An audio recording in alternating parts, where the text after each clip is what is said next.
Hi guys, Janice here and welcome back to my channel. Mesir, suatu tempat yang belum pernah aku datengin dan aku harap aku bakalan bisa datengin Mesir suatu hari nanti, someday I will. I think, I hope. Kalau bicara tentang Mesir itu kalau menurut aku udah gak ada habisnya ya. Karena secara kultur, secara bangunan, Mesir itu selalu menyimpan sesuatu yang belum bisa digali secara dalam. Emang sih hampir beberapa tempat di dunia mungkin seperti itu. Tapi kalau ngomongin tentang Mesir, itu kayak tempat favorit arkeolog dan sejarawan gak sih? Dan di video aku kali ini aku gak akan ngebahas misteri-misteri tentang Mesir, melainkan dewa-dewi yang dipercaya di Mesir. Dan aku rasa kalian mungkin beberapa kayak sering ngedenger kata Dewa Ra, Dewa Anubis, ya dan lain sebagainya. Tapi aku di video ini bakal ngebahas tentang dewa-dewi yang cukup terkenal dan dikenal tuh kayak di Mesir kuno tuh dewa-dewi ini tuh yang bener-bener dipercaya banget sama bangsa Mesir kuno. Jadi siapa aja mereka? Time to tell the story. Yang pertama kita ada Sobek. Dewa Sobek, bukan roti sobek atau misalnya sobekin kertas atau sobekan kertas, enggak ya guys. Ini Dewa Sobek. Digambarkan sebagai manusia berkepala buaya. Dalam mitologi Mesir, Sobek adalah dewa yang keluar pertama kali dalam air kekacauan atau mungkin air gelap untuk menciptakan dunia. Dewa Sobek juga disebut sebagai dewa penjaga sungai Nil. Sobek pertama kali disebut dalam teks piramida dan ia disembah sampai dengan periode Romawi. Sebagai salah satu dewa pencipta, Sobek juga mampu memberikan kesuburan kepada tanah. Ia juga sanggup untuk melindungi orang mati di akhirat dan dianggap juga sebagai pelindung tentara. Wow, itu dia Dewa Sobek. Next. Yang kedua kita ada Thoth, atau disebut juga dengan Dewa Pengetahuan Mesir. Thoth adalah salah satu dewa yang paling penting yang ada dalam peradaban Mesir kuno. Ia dianggap sebagai dewa penulisan, dewa kebajikan, dewa pembawa mujizat, dan juga dewa bulan guys. Bentuk dari dewa Thoth sendiri adalah manusia berkepala ibis atau babon yang memegang alat tulis dan juga gulungan atau mungkin kitab ya. Ia juga dikenal sebagai lidah dewa matahari atau biasa disebut dengan Dewa Ra. Dewa Thoth juga dikreditasikan sebagai penemu dari geometri, astronomi, dan juga obat-obatan. Jadi secara garis besar Dewa Thoth itu kayak dewa pinter lah ya, iyalah dewa pengetahuan gitu kan. Satu hal yang menarik tentang Dewa Thoth ini adalah ia merupakan dewa yang menciptakan dirinya sendiri guys. Jadi bukannya kayak beberapa dewa kan kayak disebut kayak Set anaknya Ra, atau misalnya tuh Horus tuh anaknya Osiris. Tapi Dewa Thoth ini bisa dikatakan dia gak punya bapak, gak punya mama, dan dia tuh kayak nyiptain diri dia sendiri. Keren gak? Kalau kalian penasaran seperti apa Dewa Thoth gitu, kalian bisa aja nonton kayak The God of Egypt. Itu salah satu film yang sering yang pernah aku tonton dan aku suka banget. Dan disitu tuh Thoth kayak punya banyak replika dan dia tuh kayak emang yang paling pintar kelihatannya gitu. Kalian tonton aja filmnya ya. Oke, next. Yang ketiga adalah Dewa Geb. Dewa Geb dikenal sebagai dewa bumi Mesir guys. Dia digambarkan seperti manusia yang memiliki angsa di kepalanya dan juga membawa tongkat. Walau arti dari nama Geb sendiri ini adalah yang lemah atau mungkin yang lumpuh, Dewa Geb ini memiliki peranan penting dalam penciptaan manusia. Dan dia juga merupakan salah satu dewa yang perkasa guys di antara semua dewa. Ia bisa menciptakan gempa bumi hanya dengan tawanya. Jadi pas dia ketawa, gempa gitu loh. Berarti jangan ketawa-ketawa tuh dewa. Ia juga dapat menyembuhkan orang sakit selama orang sakit ini tuh sakitnya gara-gara hal-hal yang berbau alam. Kayak misalnya tuh orangnya digigit sama lebah, bisa dia sembuhin gitu loh. Ya kayak gitulah pokoknya sakitnya tuh karena alam aja guys ya. Pasangan dari Dewa Geb sendiri ini adalah Dewa Nut, dimana dewa ini Dewi Nut, dimana Dewi Nut ini merupakan Dewi Langit. Tapi aku nggak akan bahas Dewi Nut di sini karena aku akan bahas yang research yang aku dapat aja dulu. Ntar mungkin nyusul kali ya dewa-dewa lain, karena jujur aja banyak banget loh listnya dewa-dewi Mesir yang dipuja di zaman dulu tuh. Oke, sabar aja guys. Oke, kita next. Yang keempat kita ada dewa Set. Oke, kalian mungkin udah nggak asing dengan dewa Set. Apalagi kalau kalian yang senang nonton film tentang piramid atau Egyptian, Set biasanya kesebut ya. Dewa dengan perwujudan manusia berkepala keledai ini merupakan dewa gurun atau juga bisa disebut dewa badai, dan dia juga dewa orang asing. Nah, di sini aku nggak ngerti apa maksudnya dewa orang asing, guys. Dan selain itu ia juga dikenal sebagai dewa kehancuran dan juga dewa kegelapan. Dari namanya aja udah kayak gitu, guys. Begitu di filmnya juga dia kan ngebunuh Osiris gitu kan. Oke, kita nggak usah bahas film dulu. Penggambaran tentang dewa Set ini sebenarnya udah ada dari 3790 sebelum Masehi sampai dengan 3500 sebelum Masehi. Udah lama guys itu. Dan seperti yang aku bilang tadi, dewa Set ini terkenal dikarenakan kisahnya yang membunuh Raja Osiris dan juga pertengkarannya atau mungkin perangnya bersama Horus. Kisah dari dewa Set ini sendiri sebenarnya udah ada dalam teks piramida atau naskah piramida dan naskah peti mati serta Batu Syabaka. Walau dengan penggambarannya Set yang cukup jahat dan sadis, sebenarnya Set ini adalah pelindung Ra loh guys dalam beberapa mitologi Mesir. Karena di sini Set itu membantu Ra yang ya kalian tahu kan, Ra dewa matahari, dan di situ tuh dewa matahari tuh kayak mengelilingi bumi dengan keretanya. Nah, Set ini bertugas untuk melindungi Ra dari ancaman-ancaman yang datang. Jadi kayak dari hewan-hewan apa gitu ada sebutannya. Jadi dia yang menghalau guys. Gitu. Oke, kita next. Yang kelima kita ada Horus. Dewa Horus merupakan dewa perang dan juga dewa langit dari kepercayaan Mesir kuno. Ia juga digambarkan sebagai manusia berkepala elang yang memiliki mahkota. Di sini nama mahkotanya rada susah, biar aku baca dulu. Mahkota Pschen. Aku nggak tahu, ntar aku tulis.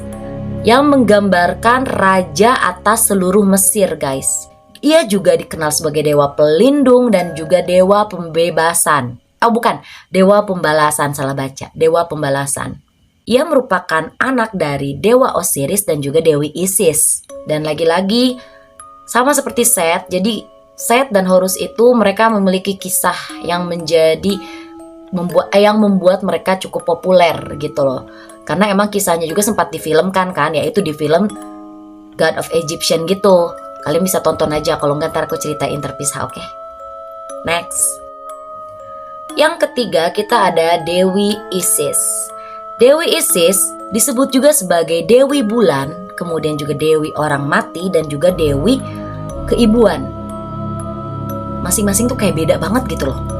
Gak ada sangkut pautnya. Tapi inilah Dewi Isis. Isis merupakan dewi yang menjadi istri dari Osiris. Dan dia digambarkan sebagai manusia seperti ini gambarnya. Karena aku lupa nge-searching. Aku lupa bahannya kurang. Jadi ya seperti ini penggambaran Dewi Isis. Oke. Ia juga merupakan ibu dari Horus dan juga terkenal karena kisah itu guys. Kayaknya aku harus bikin deh video tentang pertempuran antara Horus, Osiris dan juga Set deh. Walaupun ada filmnya, tapi kan kalau diceritain kali aja kan ada rada beda gitu dari film. Karena aku belum pernah nyari cerita ini. Ntar lah aku cari. Balik lagi ya. Isis bertanggung jawab dalam upacara kematian dan juga merupakan pengiring arwah-arwah atau roh ke alam baka atau bisa disebut juga duat guys. Bahkan nih menurut mitologi Mesir, air mata Isis lah yang menjadikan sungai Nil itu ada. Jadi sungai Nil ada itu karena air mata Isis yang menangisi kematian Osiris suaminya guys. Keren ya, nangis aja bisa jadi sungai gitu. Oke, kita next. Yang ketujuh kita ada Anubis. Ya kalian pasti tahu, kalian yang Golden Fame kalian tahu kan ada anjingnya Kak Bima Aryo namanya tuh Nubi, itu tuh namanya Anubis. Dan ya seperti namanya, dia kan guguk. Dewa Anubis ini memiliki bentuk manusia berkepala anjing. Dan walaupun kayak catatan tentang Dewa Anubis ini tuh sedikit, tapi kayaknya dia yang paling terkenal di antara semua dewa-dewi Mesir deh. Tugas dari Anubis ini sebenarnya adalah membimbing roh yang sudah meninggal. Jadi manusia udah meninggal, rohnya tuh dibimbing sama Anubis untuk pergi ke alam baka, atau lebih tepatnya itu adalah aula kebenaran. Di mana di aula kebenaran ini Anubis akan menimbang jantung atau hati orang atau roh yang dia bawa ini untuk dilihat, ini roh harus pergi ke neraka atau dia harus pergi ke surga. Jadi yang membimbing serta menimbang roh-roh itu adalah Dewa Anubis. Itu tugas utamanya Dewa Anubis. Tapi Dewa Anubis itu sebenarnya bukan cuma itu tugasnya guys. Jadi bukan hanya mengiring dan menimbang ke amal baik dan amal buruk para roh, tapi Dewa Anubis sendiri juga sebenarnya bertanggung jawab dalam mumifikasi, karena dia itu adalah bapak pembalseman. Jadi orang Mesir kuno percaya bahwa mumifikasi itu diajarkan oleh Dewa Anubis, dan Dewa Anubis inilah yang memumifikasi Osiris ketika Osiris meninggal gitu. Dan juga tentang latar belakang dari Anubis ini sebenarnya masih banyak simpang siur atau mungkin gak jelas lah. Tapi menurut yang aku baca di Google, kebanyakan yang berpendapat bahwa memang Anubis ini merupakan anak dari Isis dan juga Osiris. Walaupun ada juga yang bilang Anubis itu anak adopsi atau apa gitu. Cuma ya kebanyakan yang aku lihat artikelnya bilang Anubis adalah anak dari Osiris dan juga Isis. Oke, kita next. Yang ke-8 kita ada Osiris. Akhirnya muncul juga Osiris. Dari tadi sebut dimension dari beberapa dewi dan dewa ke belakang, tapi sekarang baru aku sebutin Osiris. Osiris pada awalnya adalah dewa keadilan. Namun dikarenakan kisah itu, dia menjadi dewa orang mati guys. Bukan orang mati, dewa dunia orang mati atau Duat. Menurut mitologinya, Osiris merupakan raja atau Fir'aun pertama di Mesir guys. Jadi kalau kalian bertanya Fir'aun pertama itu siapa menurut mitologi Mesir, yaitu Osiris Fir'aunnya. Wow.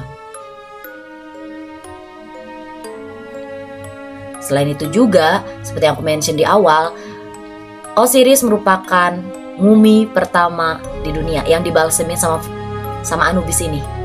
Keren kan? Mumi pertama di dunia. Wow. Udah menjadi Firaun pertama dunia, dia juga jadi mumi pertama di dunia. Dan kenapa bisa dimumiin?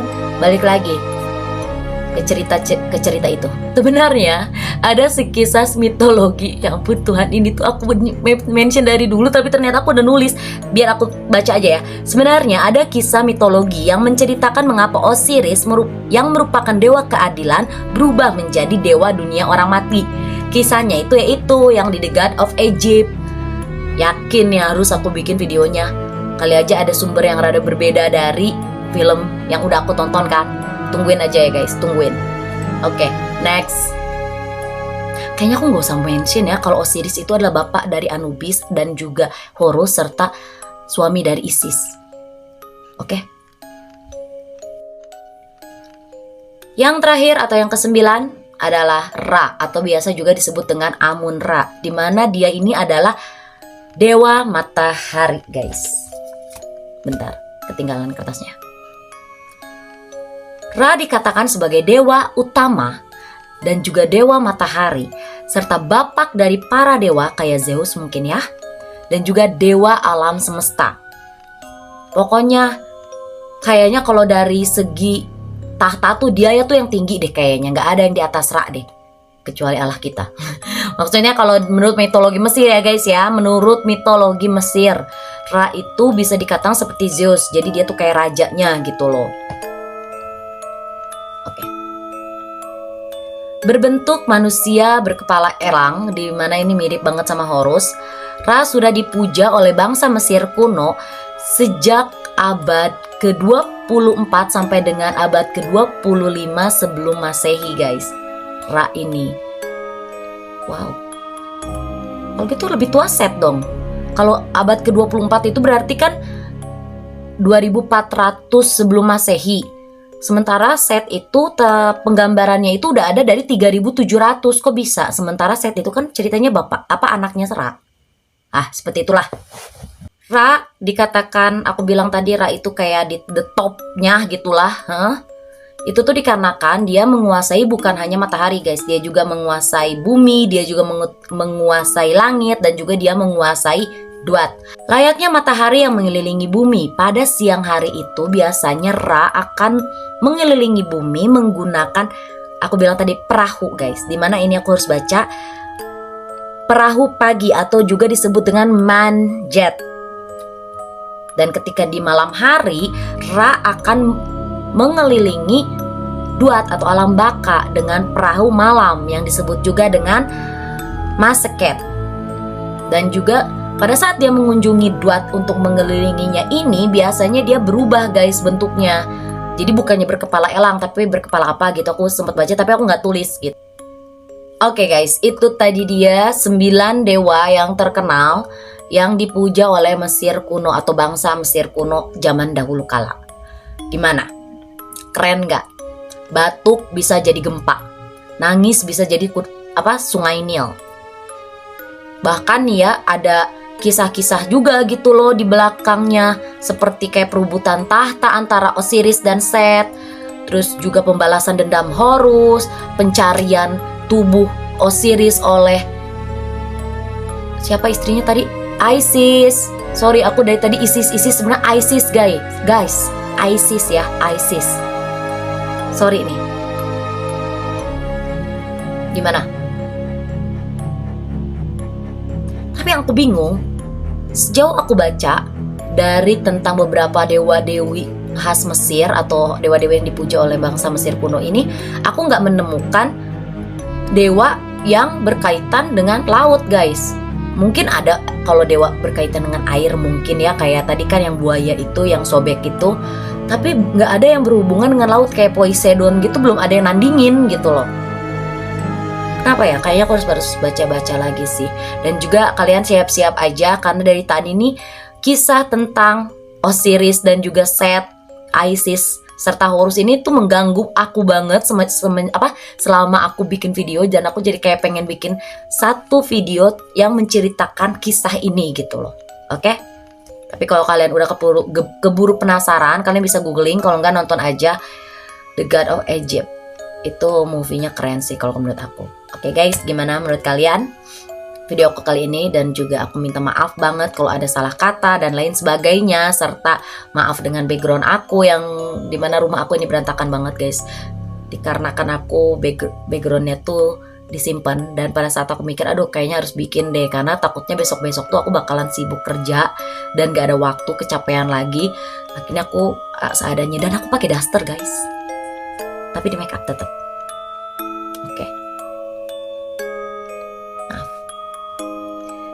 Hope you guys enjoy this video. Jangan lupa untuk like, comment, dan subscribe. Mungkin kalian punya ide untuk hal-hal yang mau aku bahas, atau mungkin kalian bisa kayak ngasih beberapa kayak hal yang kalian tahu mengenai dewa-dewi Mesir ini. Kalian bisa komen di bawah.